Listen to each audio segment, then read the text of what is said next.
Hello guys, how are you? Kumusta kayo dyan? So, kanina mayroon tayong pinag-aralan about community guidelines at hindi ko nabanggit ang YouTube Creators Academy. So, ang ating pag-aralan ngayon ay tungkol sa yung ang mga iba't ibang resources na makatulong sa atin galing sa YouTube Creators Academy. Kailangan na i-review natin yan kahit mayroon nakatanggap na tayo sa iba-ibang mga topics sa kanila, pero kailangan pa rin natin pagbalik-aral sa kanilang tinuturo. So, let's go. Punta natin dyan. So, let's scroll again to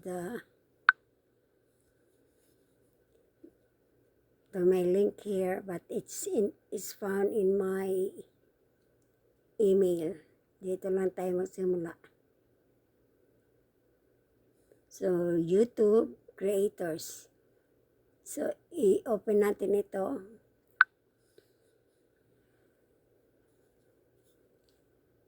So, ito na ang kanilang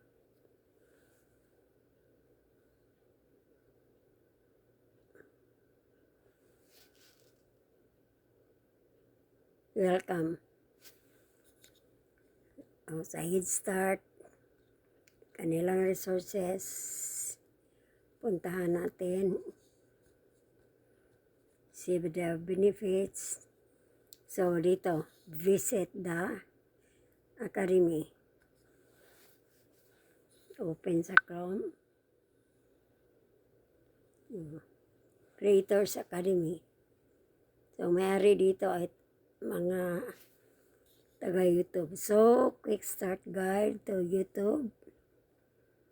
Pinutin natin. Getting started.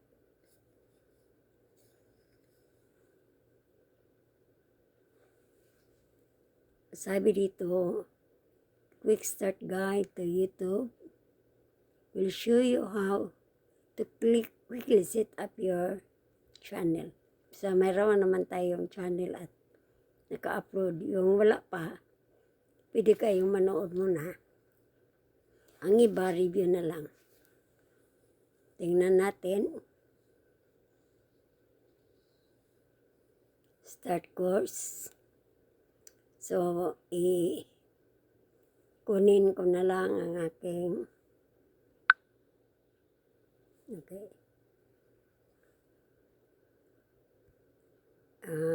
yung facecam ko para manood tayo sa getting started on YouTube. Okay? Stop muna ang aking facecam. Manood lang muna tayo dito. Pakinggan natin para kung ano ang ating naiwan sa ating hindi pa natin nagawa, pwede natin na ma-improve ang ating mga videos.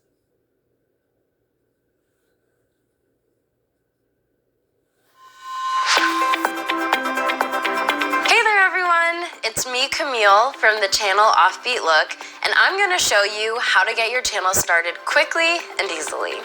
What's great about YouTube is it's a platform where you can have a voice and share and build communities using video. I started on YouTube when I was 14 because I wanted to have a place to express myself and my favorite looks. Over the years, the community has grown, which has blown my mind. All of you have a passion to share and something to say, and I'm going to show you how easy it is to become a creator on YouTube. So, let's get started. The first basic step is to sign into YouTube using a Google account.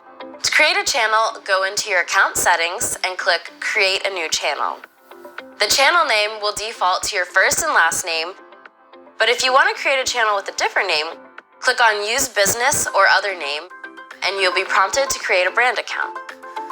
Brand accounts allow you to pick a specific name and let multiple people access your channel as managers, which is cool when you eventually have people helping you out. When I started, I didn't know what a good channel name was, so I used my first name, and because it was about makeup, it had makeup in the name. But when I decided to cover more general topics on my channel, I came up with Offbeat Look. The name worked much better for me because it clearly communicated what my channel was about. And that is pretty much the first step in getting started on YouTube. So what are you waiting for? There's an audience desperate to hear what you have to say. Check out the next video in this series and learn what makes your channel take off and how you can make some money on YouTube. Bye for now.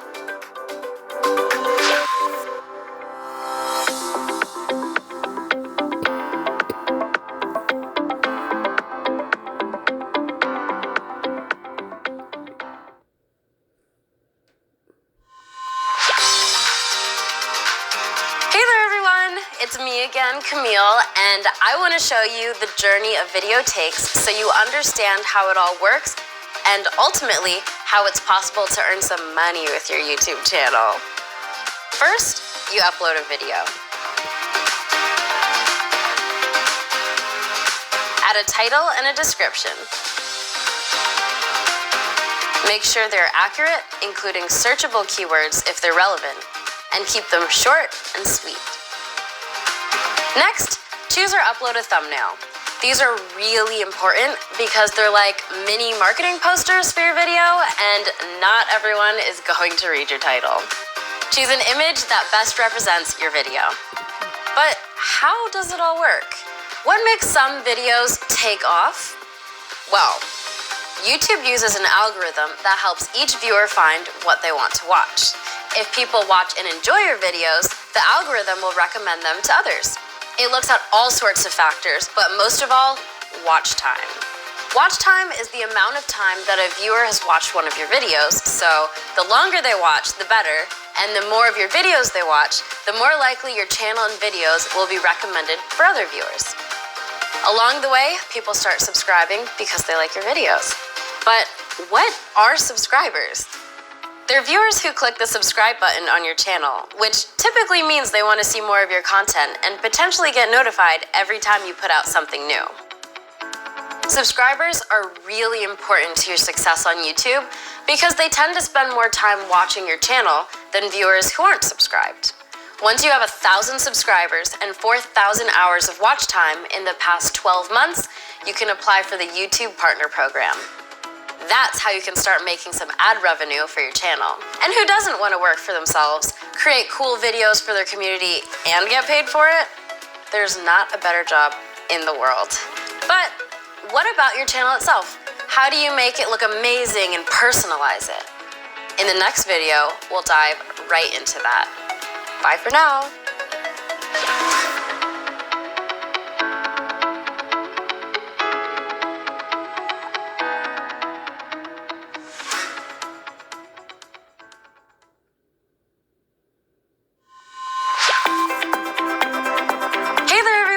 It's me, Camille, and today I'm going to show you how to put the you into YouTube. There are lots of different opportunities to personalize and brand your channel, and taking advantage of them can really help make your channel stand out. The first place is the channel icon. This is basically the image that represents your channel. It appears in multiple places, like at the top of your channel homepage, on the video description, and when you comment, so choose wisely. The next hugely important piece of branding is your channel banner. Your banner is a large space that shows what your channel's about and why viewers should subscribe to you. A lot of creators put their upload schedule here and other helpful information about their channel. Personally, I like a large textured image, and I change it out every few months to keep my channel fresh. And channel art looks different on desktop, mobile, and TV displays, so I recommend uploading a large image to be safe. Another often underutilized space is your channel description in the About tab. This is a short overview of what viewers can expect from your content. It should describe the types of content you'll produce, your upload schedule if you have one, and you can also include links to your website and social media accounts. Now that you have the visual elements of your channel set up, let's talk about making a channel trailer. It's a short video that's on your channel page and can be the first thing that displays to unsubscribed viewers. It's a way to pull in new subscribers, so make it fun, engaging, and clear. Mine have evolved over the years, and right now I usually have my latest video playing there. Next, let's talk about making a playlist. To create a playlist, you do that on your channel. Find a video that you want to add to a playlist, click the 3 dots that appear when rolling over the thumbnail, and click Add to Playlist. You'll see options for playlists that you've already created, as well as an option to create a new playlist. Select the playlist you want to add the video to. Do this for all videos you want to be a part of the playlist. And finally, as you scroll down on most channels, you'll see videos are grouped together in sections. Sections are a way to organize your content and brand your channel. They help you showcase what types of formats, series, and topics you do on your channel. To add a section, click Customize Channel on your main channel page. Scroll down to the bottom and click Add a Section. You'll see content and layout options. In the content dropdown, you'll see that there are a few options that are automatically generated for you, like uploads and popular uploads. There are a few options that require you to first create a playlist. To select a playlist you want to highlight on your homepage, choose the option for Single Playlist. Set the layout to horizontal, and then choose your playlist. Click Done. You can add up to 10 sections to fill up your channel homepage with horizontal rows, so be sure to showcase lots of content once you have enough videos. I hope these videos have helped you get started on YouTube. Remember, don't worry about being perfect. Just start making videos about things you love. And check out the Creator Academy course for more info. I wish you all a happy, healthy life. Bye!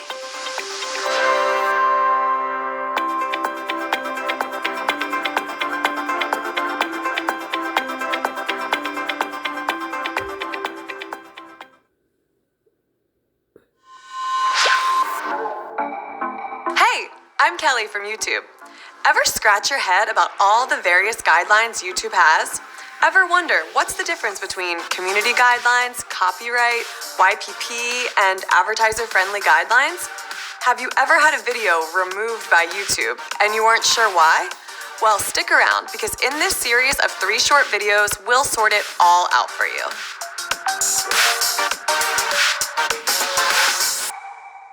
As a YouTube creator, there are a few different sets of guidelines and policies that are important to understand. If you just want to post videos, it's important to know about our YouTube community guidelines and basic copyright law. If you want to make money on YouTube, there are a few more things you should understand, like our YouTube partner program policies and our advertiser-friendly guidelines. Okay, so let's start with YouTube's community guidelines, a set of common sense rules for what is and isn't allowed on our platform. These are mostly rules you'd expect, like don't harass others or post ultra-violent videos, but they also include some YouTube-specific rules you might not have thought of, like not posting a bunch of repetitive comments. So definitely take time to review them. And remember, the community guidelines apply to everything you do on YouTube. Posting videos, comments, thumbnails, you name it. If you do violate our community guidelines, you'll get a warning the first time it happens. After that, if it happens again, you'll receive a community guidelines strike.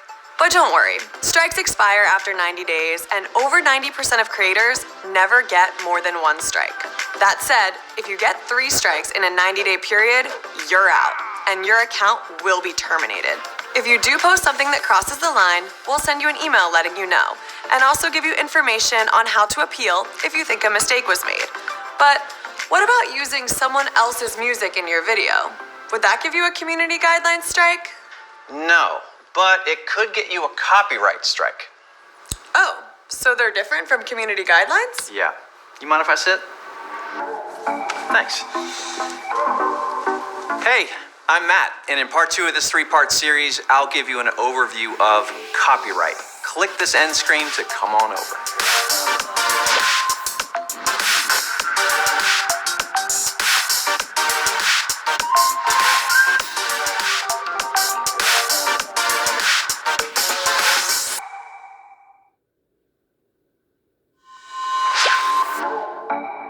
Hey, welcome back to this three-part series about YouTube's rules of the road. In our last video, Kelly talked about our community guidelines and how they're enforced. In part 2, I'll get into how copyright works. Copyright is a legal right that gives the creator of an original work the exclusive rights to determine how it's used. Basically, you can't use someone else's videos, music, or other creative work in your videos without their permission. This even includes singing a song or reciting lyrics someone else wrote.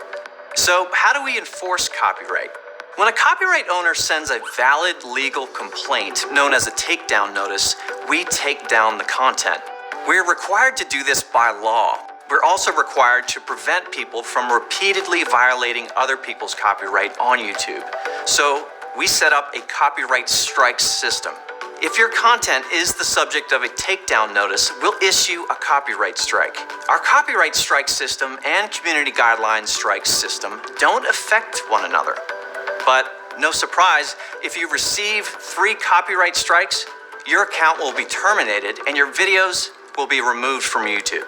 There's no warning for copyright strikes, but the first 2 strikes have no impact on your account or what features you can access. Also note that there are some regional exceptions that allow you to include someone else's work, so be sure to read up on what counts as fair use in the public domain. You may have also heard of Content ID and wonder how it relates to copyright. Well, to help YouTube creators draw upon all the great content they love while still protecting the rights of copyright owners, we built Content ID, an automated enforcement system that lets some of the world's biggest rights holders find their work when it's being used by others and claim it instead of taking it down.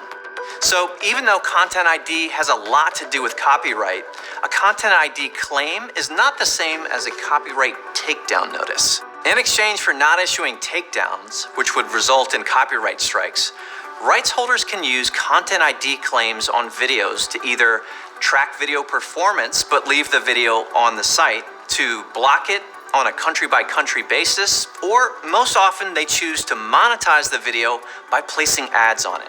Content ID claims never impact your channel or access to features. Over 90% of Content ID claims result in monetization or tracking, not blocking. That means millions of videos that would otherwise be removed and result in copyright strikes instead get to remain live on YouTube. At its heart, Content ID is an automated matching system. Machines can't account for things like fair use or rights holder errors. But don't worry, you can dispute a Content ID claim if you think it's invalid, and will often hold the revenue that the video is making and pay out the appropriate party once the dispute is resolved. So now you might be thinking, as long as I'm following the community guidelines and not violating copyright, then I can become a YouTube partner and make ad revenue, right? Not quite yet. What? Let me sit down. There are a couple more things to be aware of if you want to be a YouTube partner and make revenue from ads. My name's Mahalit, and in the third and final part of this series, I'll give you an overview of the YouTube Partner Program and our advertiser-friendly guidelines. Click this end screen to come on over.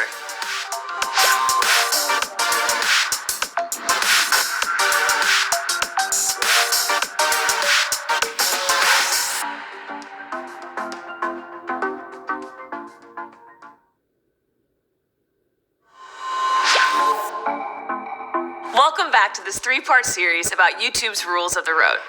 In the first 2 videos, we talked about community guidelines and copyright. In this last video, I'll get into how the YouTube Partner Program and our advertiser-friendly guidelines work. Now that you've posted content that complies with those, what else could there be? Well, in order to make money on YouTube, you need to join the YouTube Partner Program, YPP. We built policies for YPP with the goal of rewarding creators who work hard on unique and original content. The success of the YouTube Partner Program relies on advertisers willing to associate their brands with YouTube videos. If they lose trust in YouTube, it can hurt the earnings of all creators. So we don't allow egregious behavior that has a large negative impact on the community. This means you should be respectful of your viewers, your fellow creators, and our advertisers, both on and off YouTube. For an overview of each YPP policy, click the card in the top right-hand corner of this video. Once you're in YPP, you can make money from features like channel memberships, super chat, or even create your own merch. You can also run ads on your videos. But in order to make money from ads on YouTube, your content must follow YouTube's advertiser-friendly content guidelines. Brands come to YouTube to connect with potential customers, but it's important to them that their advertisements only show on content that aligns with their brand. Because of that, we've worked closely with advertisers and based on their feedback, have created advertiser-friendly guidelines. Advertiser-friendly content is appropriate for most audiences. It doesn't include sensitive themes like sexually suggestive material or drug consumption.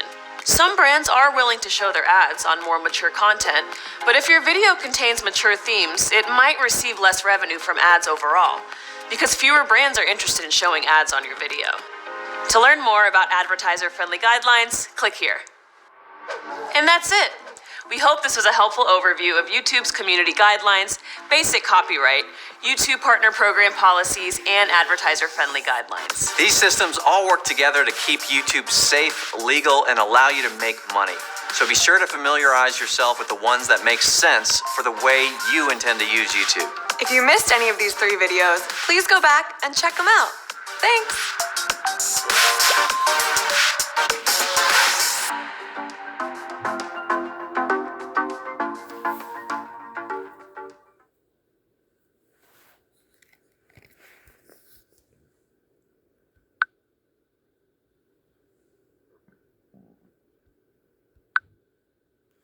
So guys, narinig na natin ang mga tinuturo sa mga YouTube team ang staff kung paano natin i-improve ang ating paggawa ng videos. Yung beginner, yung wala pa, kailangan na balikan lang natin ang pagpakinig kasi ang ganun tinuturo ay So, you're ready to start making videos. Good, but what type of camera should you use? Where will you record? Is it quiet enough? Which mic? What about the lights? Editing? So many questions.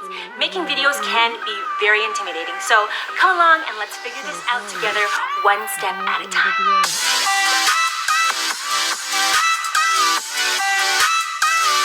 What's up, beautiful people? It's your homegirl, Shameless, all up in your building. And today we are going to be talking about how to jumpstart your video making. To be a YouTube creator, you need to have foundational knowledge of video production. Now, every creator has their own process based on their own style, their goals. So, as we break this creative process down, make sure you guys keep that in mind. Some people want that glossy, high-quality video, while others are okay with something that's super fast and quick so long as they have lots of uploads. So as we go through, think to yourself, how could these tips benefit my channel? Let's get started with your number 1 asset, your camera. Here are 2 of the top camera options that we're going to be going over with you right now. A basic point-and-shoot camera and a more sophisticated DSLR. Now, if you want to know more specifics about brands, you can always check out reviews and tutorials from other YouTube creators. But first, let's go over how each of these cameras work and how they can help your channel. A point-and-shoot camera is going to cost you something like $400 to $700 US, and they're really simple and easy to use. They're a kind of all-in-one device that's great for frequent vlogging in almost any setting. You can get one with the reversible LCD screen as well, so you can even see your shot. Here's some actual footage from a point-and-shoot camera. You can see that even though it's a simpler camera, it still has that nice HD 1080 look, which is why so many top creators use them for their everyday videos. Now, let's compare that to a DSLR. Don't even worry what that stands for because it doesn't matter. What does matter is that you're going to get a lot more of a cinematic look that has a nice blurry background. And because of this, a DSLR is going to be more expensive, often ranging from $500 to $2,500 US. DSLRs are heavier and they use interchangeable lenses. You're going to need to be on top of getting focused and learning more technical aspects of using the camera. But don't even worry about it. There are plenty of tutorials on YouTube that will show you how to do this if you are interested in learning more. That being said, you can see the difference. Pulling focus gives you that soft focus background that comes across as very professional. Let's take a look compared to that point-and-shoot camera from before. See the difference? Now, before I move on, I'm going to throw in an honorable mention. Nowadays, a lot of people are able to use, yes, their cell phones as their cameras. Now, this isn't going to give you the same quality, but it's definitely impressive. It's a great option if you're not looking to spend lots of money on a camera and you just want to start practicing on YouTube, like right now. Let's move on to sound now. You might want to pay attention to this one because this is easily the place where most first-timers mess up. That's because while most viewers sometimes don't mind low quality lighting, they cannot stand low quality sound. So if you're still using your camera's onboard microphone, make sure you're staying between 3 or 4 feet from the camera. And if you want to get any further away from that, that's where you have to get into more advanced options. So this is a shotgun microphone. It's recording what you're actually hearing right now, and it runs you anywhere between $150 and $250 US. Now these microphones have directional recording. So whatever it's directly pointing to, it's gonna pick up. As long as your camera has a port for an external microphone, you could just pop this on top and you are set. But what if you want a much wider shot? That's when you use this guy, a wireless lavalier microphone, or a lav. Now, a lav kit can be anywhere between $200 and $600 US, so a little pricier, but if you need to be further away from the camera, it is a lifesaver. And a lavalier is also great when you're in a noisier location. Here's an example of a lav at work. I'm outside, I'm standing super far away from the camera, and I'm in a really tricky location, but I'm still getting really great quality sound. Let's switch over to the shotgun mic and see how that stands out. So here's an example of a shotgun mic out here. Not as great, right? Now let's, out of curiosity, switch over to the onboard camera mic and see how that stands out. Okay, so here it is. Can you hear me? Back to the lav. So much better. I'm going to throw in another quick honorable mention here. If you're really getting into more advanced and looking for a cinematic approach, look into getting a boom microphone. That's where someone else is actually holding a mic over your head on what's called a boom pole during shooting. It has great quality sound, and again, this is only if you're looking to bring on a bigger crew. Most creators will be good to go with either a shotgun mic or a lav that we talked about. Both work to capture your voice, but some are better than others depending on what you're shooting or where you're shooting. But again, it's all about what your specific needs are as a creator. So let's move on to lighting. This is super important because it's what's going to help you show off your most important asset, yourself. Most creators use something similar to what I'm using right now, which is a 2-point lighting system. That's 2 soft boxes lighting your face. One important tip that I have, especially if you get hot easily, is to look into LED or fluorescent lights. They run from $400 to $2,000 US, but they stay cooler than incandescent lights. You can also try to light up the background or play around a bit, but most importantly, show off your best self. As you can see here, one of the best things about these soft boxes is that they create soft light as opposed to hard light. When it comes to your face, you always want to make sure you go with soft because it means it diffuses the light and it's more flattering. It's the same reason lamps have lampshades. Another option for soft, flattering light is a ring light. A ring light works really well to light up your whole face and give you that pop of eye light. It's basically a one-stop beauty light. Our final lighting option is not only the brightest light in existence, it's also completely free, the sun. A lot of creators just sit in front of a bright window to get that nice natural light on their face. Obviously, this has limits in terms of the time of day you can shoot, but it's still one of the easiest and cheapest options out there to get your glow on. So let's see those 3 lighting options back to back now. The soft boxes give you a really polished look, the ring light is great for beauty lighting, and the window brings an easy way to light up your face. They all work to keep you looking lit, so what's best for you and your channel? So you've made it to our last video making topic, editing. Now editing is like a puzzle. You're going to take each piece of footage and stitch them together to tell your story. It can get a little technical, but don't let that discourage you. If you're just beginning, there are a lot of great programs that are probably already on your computer right now. For example, you might already have iMovie if you're on a Mac or Windows Movie Maker if you're on a PC. Focus first on learning how to do a simple cut. That way you can cut together your favorite pieces of footage just by dragging these pieces next to each other. From there, you can learn how to use transitions, music, or even effects. Once you get the basics down, you can always consider purchasing more advanced software. Some creators use editing programs like Adobe Premiere, Final Cut, or Avid, which can be anywhere between $100 and $1,000 US.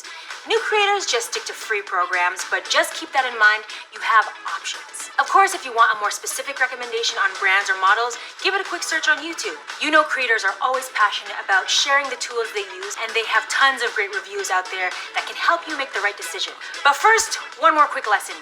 Don't wait for the perfect equipment. Start now. Practice with whatever you have and improve with each video. Okay, I hope that helps you jump into YouTube. What advice do you have for people getting started? Do you have a favorite piece of equipment you'd recommend? Let me know in the comments below and help each other out. Now that you got your equipment ready to master your production skills, check out this course on YouTube Creator Academy.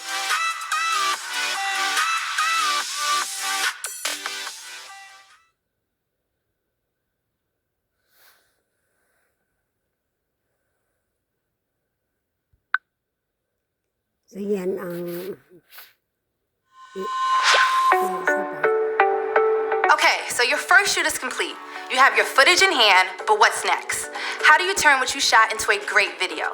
Well, it's all at your fingertips with the power of editing. So pull up a chair, fire up that computer, and let me show you some important steps to turn your idea into reality. Hi everyone, it's Kia, and my channel is the Notorious KIA. I've been creating videos on YouTube for over 6 years, and I can't overstate the importance of editing.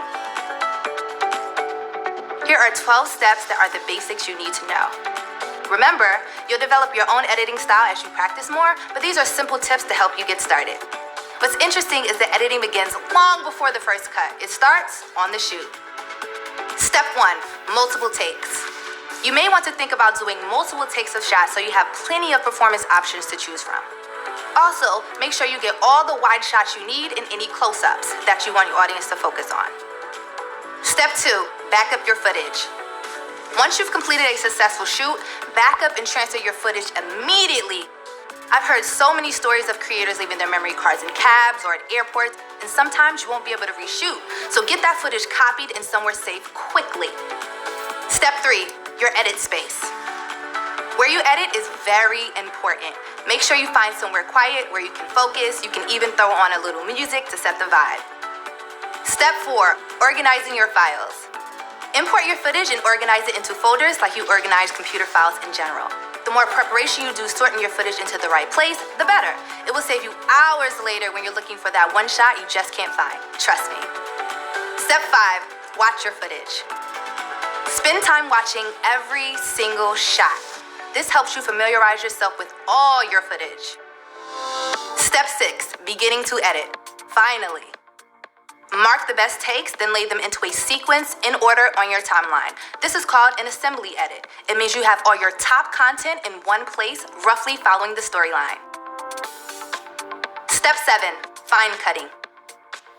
Next, you start cutting the shots down further, removing the beginning and the end of them and creating your story. Consider removing any ums and ahs and any long pauses or boring parts. The goal is to really make your video move in a quick and efficient way. Jump cutting is often used to allow you to truncate time and move forward quickly and efficiently. Here's an example. The weather is really humid in New York, so I put it in a pineapple and I wash my hair weekly. Those are 2 questions that I get a lot. If you want to do something slightly more advanced, transitions is how you add variety and are an effective way to maintain the pace of the video. These are things like dissolves between shots or fades, which give the feeling of time passing. Another fun transition is the wipe, which can come in a lot of different styles. Some programs have automatic transitions as well as many options to customize them exactly the way you want. Step 8, watch over and over, pause, and do it again. Watch your video sequence down over and over again. The more times you watch it, the more you'll feel when it gets too slow or where you need to edit something out or if you need to explain moments in more detail. At some point, I always get too close to my work and I need to step away. So I take my dog for a walk or grab something to eat and I come back later or even the next day for a fresh perspective. Believe me, this always helps. Step 9, building up your edit. Consider adding B-roll in title cards or text callouts. B-roll is supplemental footage or images that support the story. It usually is intercut with whatever your main shot is and is used to show and tell what's going on. And a title card goes at the beginning of your video like this, which, like the title of a story, helps you set up what your audience is about to see. Text callouts are engaging ways to highlight important facts you want to bring to everyone's attention. They can be a lot of fun like this. And make sure you lay out all your titles on a separate layer to the footage so it's clear to see and easy to make changes. As your video edit shapes up, remember to add time for your in-screen elements like imagery for other related videos you want to promote or to encourage people to subscribe. Step 10, working with sound. This is all about the importance of sound. Sound? Audience usually don't mind bad lighting, but they can't stand watching a video where they can't hear what's going on. So record your sound well. And music is also very important. It sets the tone for your content. One of the best places to find great music is the YouTube audio library, where all the tracks are free to use without issues. Step 11, mixing your sound. You should always try to do some mixing of your sound. This can be daunting, but the best rule of thumb is to make sure you can easily hear your voice at all times.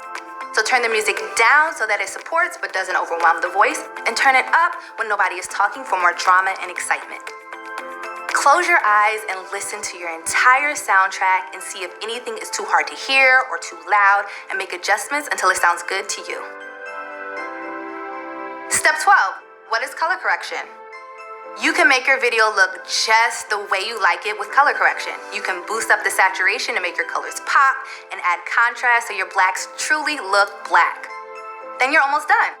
Watch everything a few more times to check that the cuts, sound, and images look exactly how you want them, and then you're ready to export. Set the export settings and look to see if your editing software has a specific export for YouTube option. Export your video onto your computer and then upload it to YouTube. I suggest you upload as unlisted first. This gives you time to write your title, description, and tags. Then when you're ready, flip your video to public for the world to see. I hope this video has helped you get started. Remember, editing is where a lot of the magic happens, so find a process that works for you. Check out the Creator Academy course for more information, and be sure to subscribe to the YouTube Creators channel for a new video every week. So till next time, peace!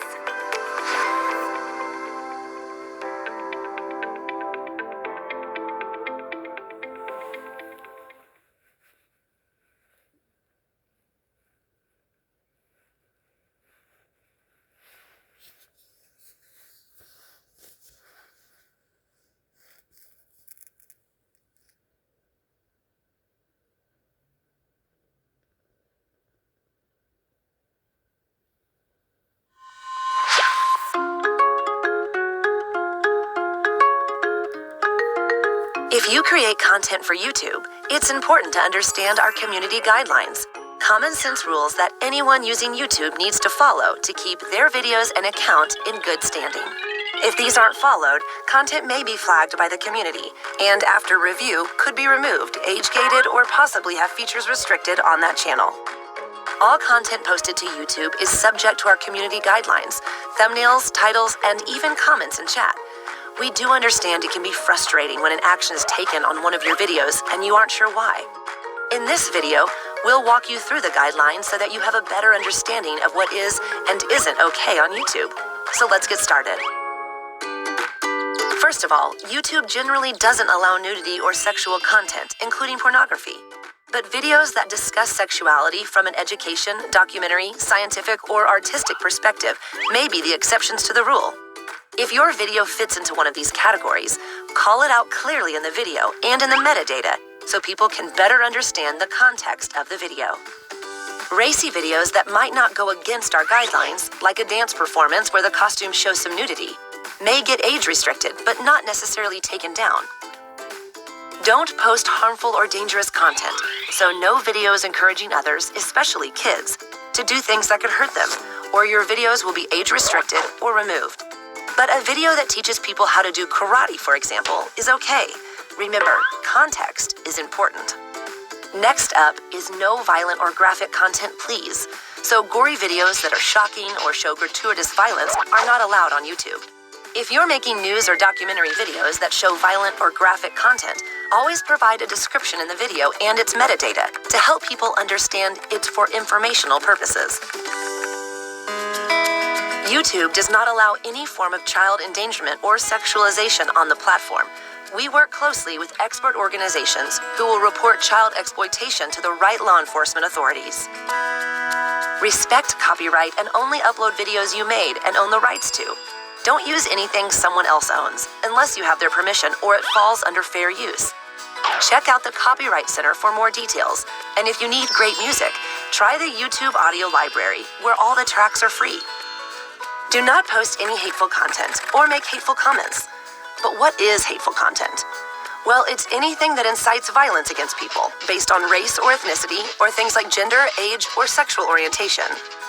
YouTube supports freedom of speech, but it's not okay ever to post videos that could provoke hatred towards a specific group of people or incite violence.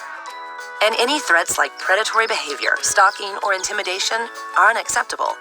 Anyone caught doing these things may be permanently removed from YouTube. Don't post videos that harass or cyberbully anyone.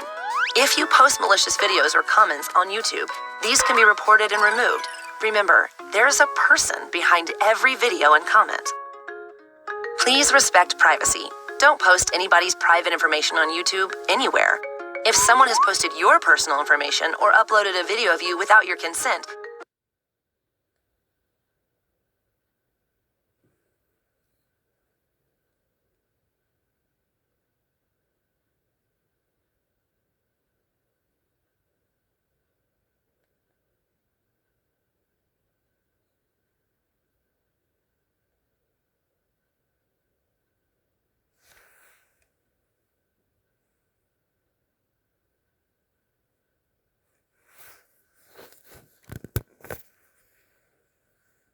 you can request to have the content removed. And think carefully before you share any of your personal information on YouTube. And when you film, get permission from everyone you're recording. At YouTube, we're all about keeping it real. So accounts that are established to impersonate another channel or individual may be removed under our impersonation policy. And finally, spam. Writing misleading descriptions, tags, titles, or thumbnails to increase views is not allowed. Don't post or comment large amounts of untargeted, unwanted, or repetitive content. Nobody likes scams or scammers. The community guidelines help protect our vibrant YouTube ecosystem.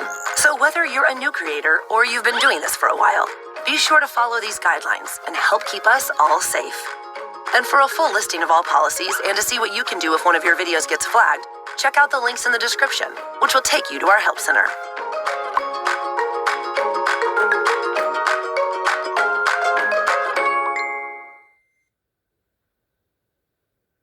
Hey everybody! Okay, you're here on the YouTube copyright page. So, if you're watching this, probably you're having problems with your video getting taken down, or you think someone else uploaded your video. Papa, stop the video! Mario, we can't stop. YouTube hired us to make this video. The video is being stolen and re-uploaded right now!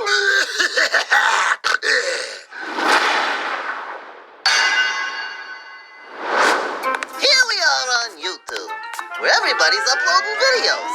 If you create original content, you're protected by copyright. If you upload content you took from someone else, they're protected by copyright. Yeah? Well, copyright is not doing crap. YouTube hired us to make this video and it has just been stolen. I'm going to tell the big wigs at YouTube that we should be fired.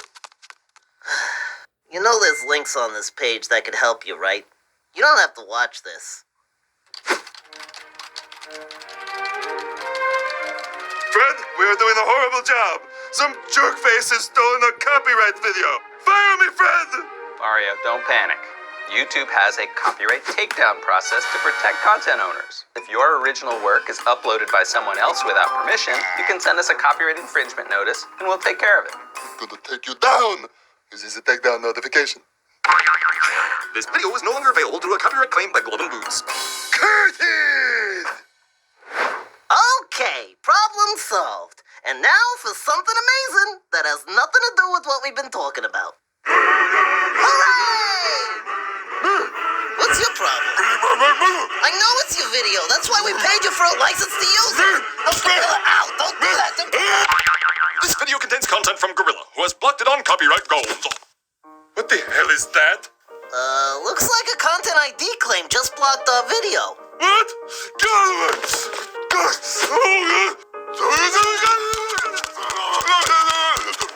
Fred, we showed Gorilla's video and this head blocked it.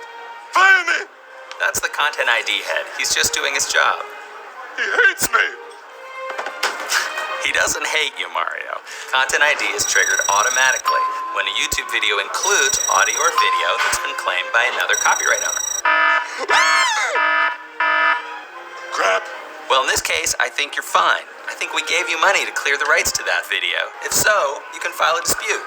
Did we give Gorilla money for his video, Fafa? Yeah, I did! I swear!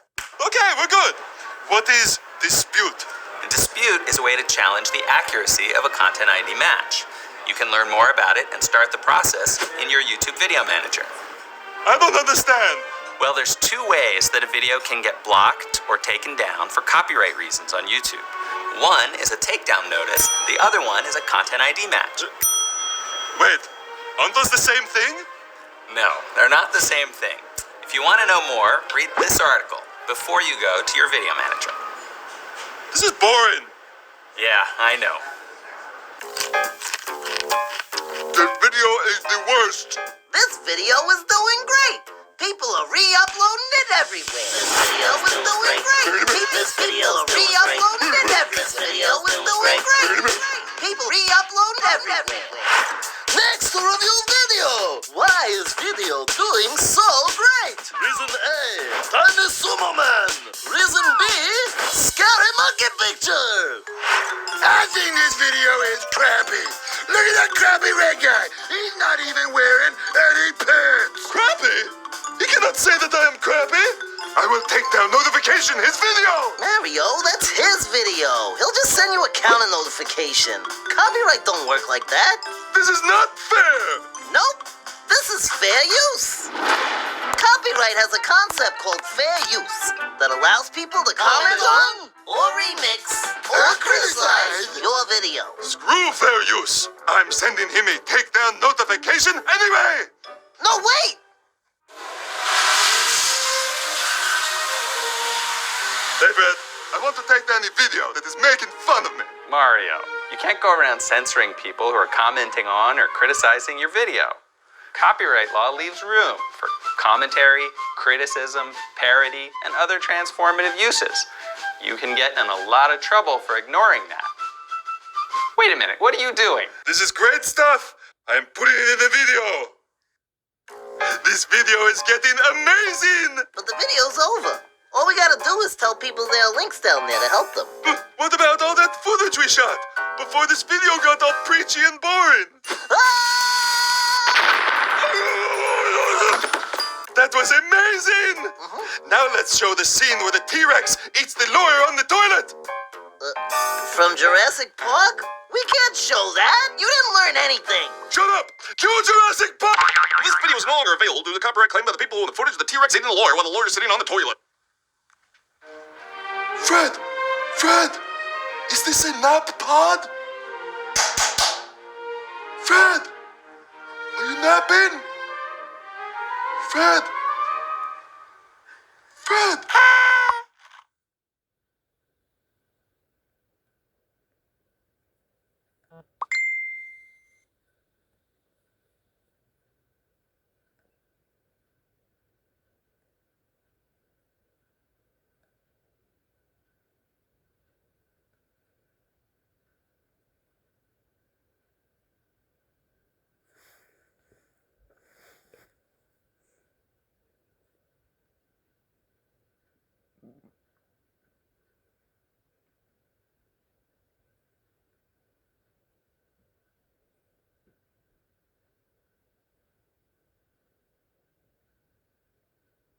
Imagine the timeline of a person who has subscribed to more than 100 channels. Every day this person is going to see dozens of new thumbnails, which means that yours is going to have to stand out from the rest, doesn't it?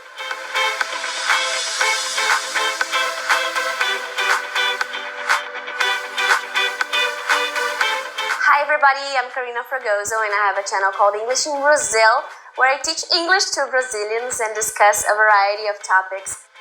Thumbnails are extremely important because they're one of the first things that people will see of your video. In this masterclass episode, I'm going to give you some suggestions on how to improve your thumbnails and the chances that people click on your videos.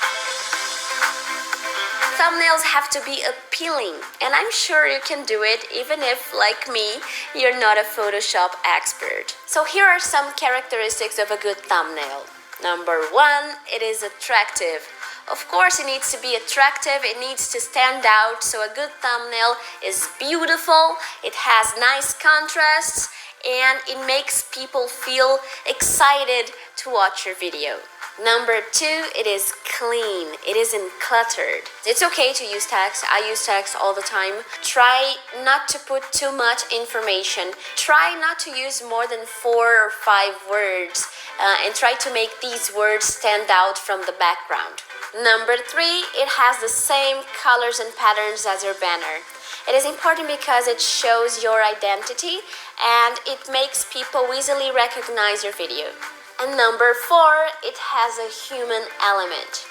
People want to see your face. They want to establish a connection with you. So try using close-ups on faces or showing strong emotions.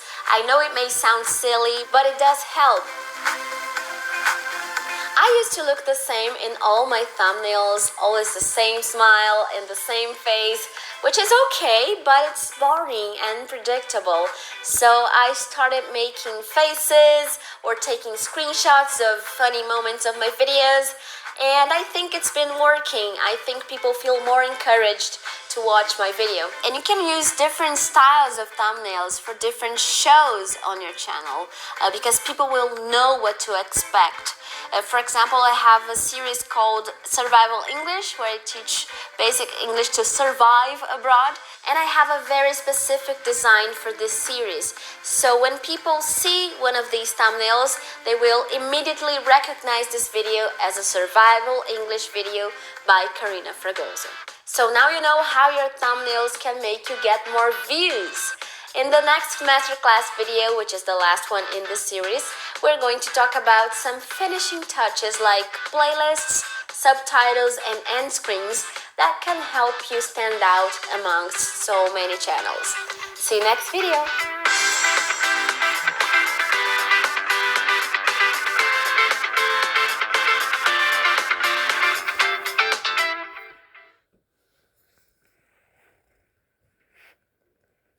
There are all kinds of finishing touches that can make a huge difference in how your videos do.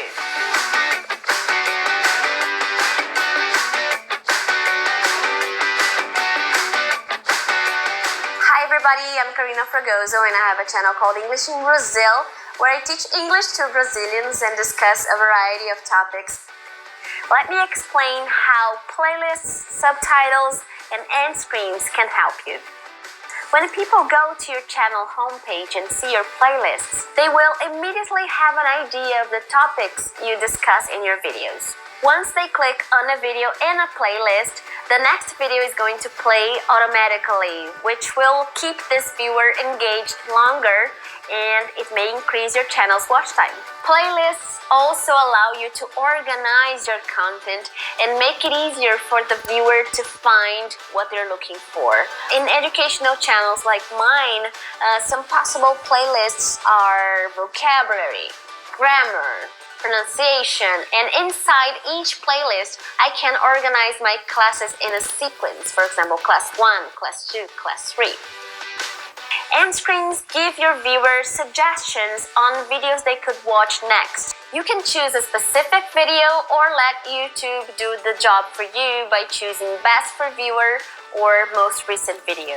In a channel like mine, for example, I can recommend the next class, or if I make a video about grammar, I can recommend other videos about grammar. So by choosing the right end screens, you can try to keep your audience engaged longer. So it's really useful. Subtitles allow people from other parts of the world to understand your content, as well as people who are hearing impaired. And it's nice because the community can help you. If you click on the closed caption symbol, you can get a link and you can share this link on your community tab and people can contribute with the subtitles for this video.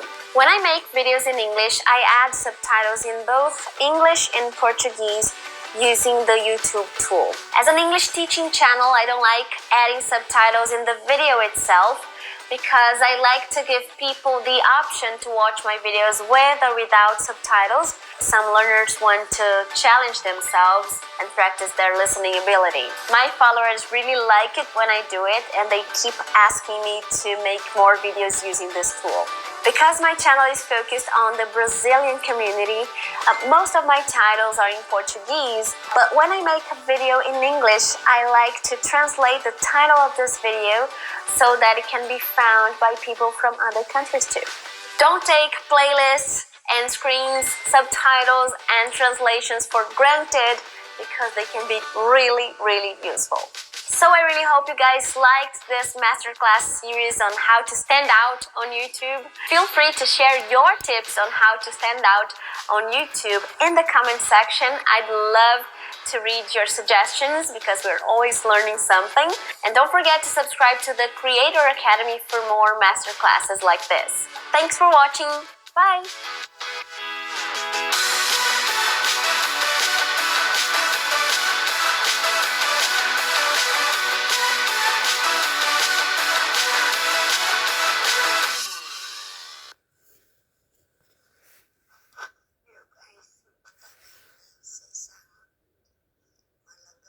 Having good titles and descriptions can be the icing on the cake to keeping your audience engaged.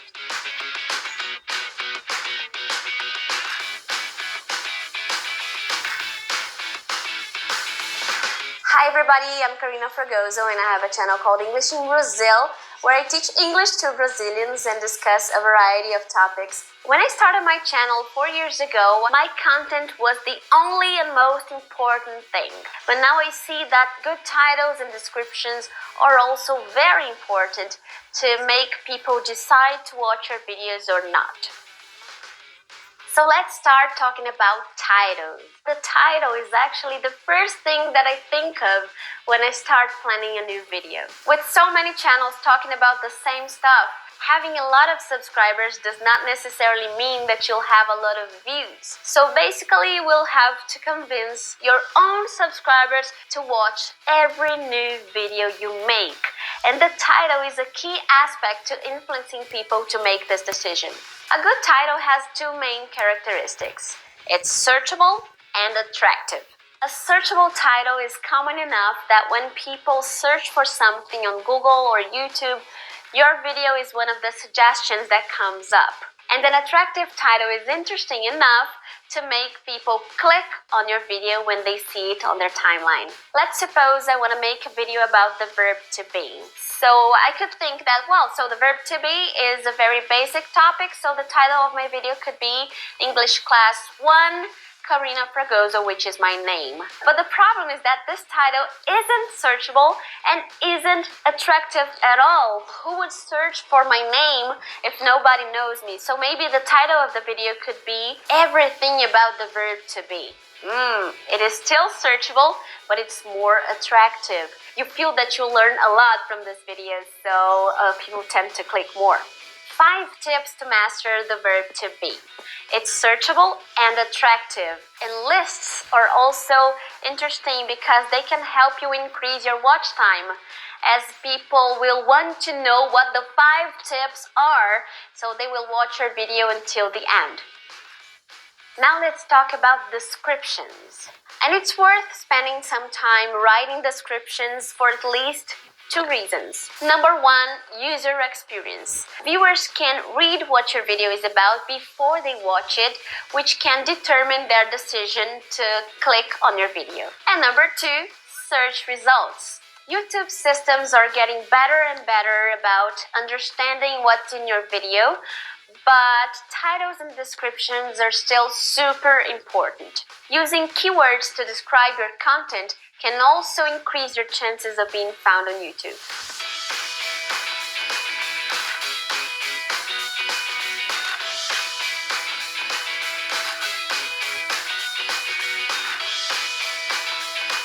Are your thumbnails as good as they can be? I'll be discussing that in our next masterclass video. Stay tuned.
There are so many channels on YouTube, so how can you encourage people to subscribe to your channel?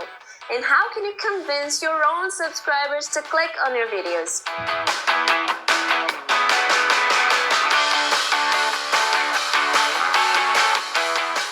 Hi everybody, I'm Karina Fragoso and I have a channel called English in Brazil, where I teach English to Brazilians and discuss a variety of topics related to second language acquisition. When I started my channel 4 years ago, there weren't so many channels doing the same thing I do, but now it's getting harder and harder to stand out on YouTube. Even if your channel has a very specific niche like mine. People have a lot of options and subscribe to dozens of channels on YouTube. So in this series, I'm gonna share some things that help me stand out among educational channels in Brazil, which can also help you maximize your chances of success. This first video, we are going to talk about the look of your channel and how it can influence people to follow you or not. First, let's talk about your channel banner. You can think of your channel homepage as a storefront. It's the first thing or one of the first things that people will see when they find your channel. And it helps people understand what your channel is about. When people see my banner, for example, they immediately understand what my channel is about.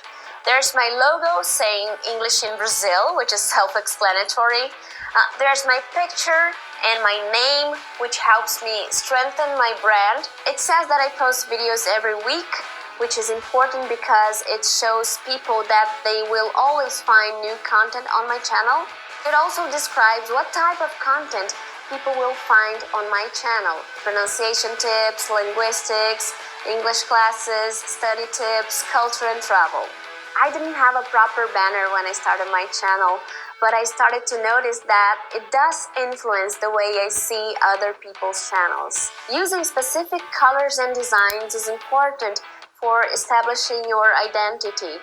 So as you can see, my colors are blue, pink and gray. And now let's talk about the About tab. And maybe you've never paid too much attention to the About tab, but you should. Firstly, because it helps people immediately know more about you and your channel. In my case, people will find information about my career as a teacher and linguist, and also about the topics I discuss on my channel. And secondly, because you can be found on Google search.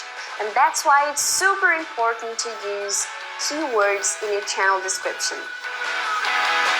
Finally, let's talk about the trailer. And I gotta confess that I don't have one yet. Shame on me, I know, I'm sorry. But I really like it when people summarize the content of their channels in a trailer. The trailer is a quick snapshot into a YouTuber's personality and content, and it helps to engage the viewer before they subscribe. And I know it works on me because it definitely influences my decision to subscribe to a channel or not. I'd better start working on my trailer. Okay, so you've learned about the channel, but what about your specific videos?